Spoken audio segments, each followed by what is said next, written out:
পুর ভরার কোনো রকম ঝামেলা ছাড়া বাড়িতে খুব সহজে বানাও কড়াইশুঁটির কচুরি বা মটরশুঁটির কচুরি।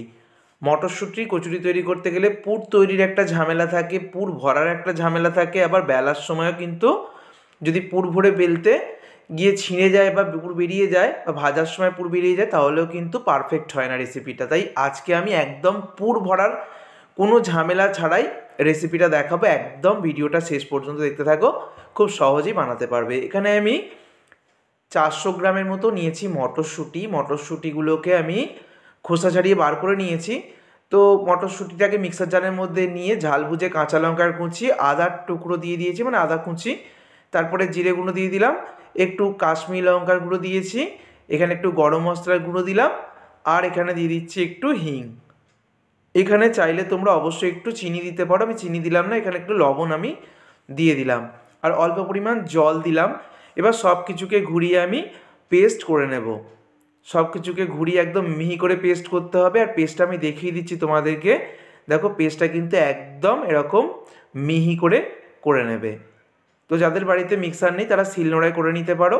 এবারে আমি নিচ্ছি ময়দা, তোমরা এটা আটা দিয়েও করতে পারো, আবার আটা ময়দা দুরকম সমান সমান করে মিশিয়ে নিতে পারো। 2 বাটি আটা নিয়েছি।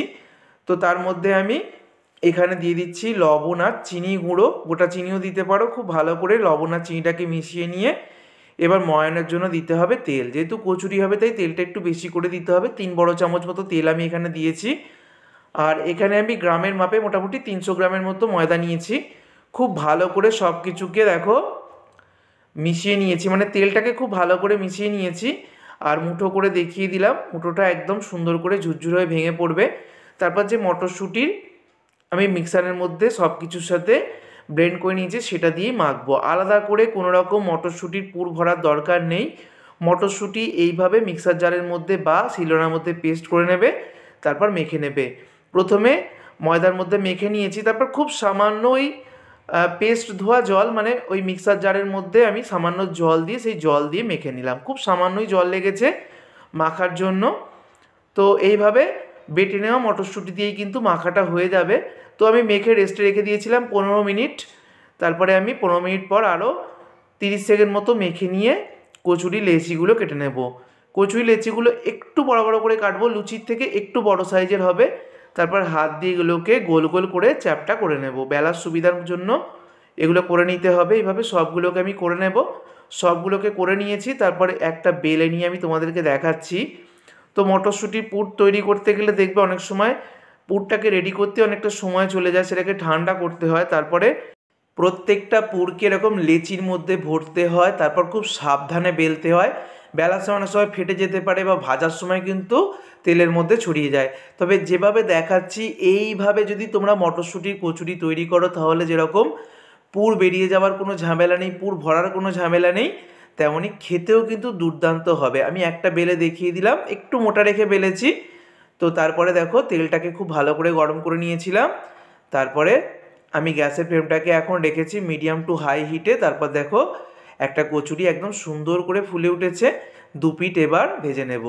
এই কচুরিগুলোকে একটু বেশি কড়া করে ভাজতে পারো, আবার হালকা করে ভেজেও তুলে নিতে পারো। তো আমি সব রকমভাবেই তোমাদেরকে দেখিয়ে দিচ্ছি। প্রত্যেকটা কচুরি একদম বলের মতো ফুলকো ফুলকো হয়, কোনো পুর বেরিয়ে যাবার বা ভেঙে যাওয়ার ছিঁড়ে যাওয়ার কোনো ঝামেলা নেই। আর কত সুন্দর দেখতে হচ্ছে দেখো। তো বোঝার উপায় নেই যে ভেতরে আলাদা করে পুর ভরতে হয়নি, পুর দিয়েই কিন্তু ময়দাটা মাখা হয়ে গেছে। আর খেতে কিন্তু দুর্দান্ত হবে। তোমরা জাস্ট একবার বাড়িতে এইভাবে ট্রাই করো। আমি দেখো এটা কড়া করে ভেজেছি। এইভাবে যেরকম মানে তোমাদের পছন্দ সেইভাবে কড়া করেও ভাজতে পারো, আবার একটু হালকা করে কালারটাকে রেখেও ভাজতে পারো। তো আমি প্লেটের মধ্যে 5টা আপাতত ভেজে সার্ভ করেছি। প্রত্যেকটা ভাজার পরেও একদম একই রকম ফুলকো ফুলকো রয়েছে। আর একটা আমি ছিঁড়েও তোমাদেরকে দেখিয়ে দিচ্ছি।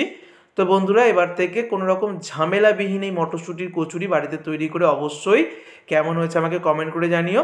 ভিডিওটা ভালো লাগলে বন্ধুদের মধ্যে প্রচুর শেয়ার করো। সকলে সুস্থ থেকো, সকলকে ধন্যবাদ।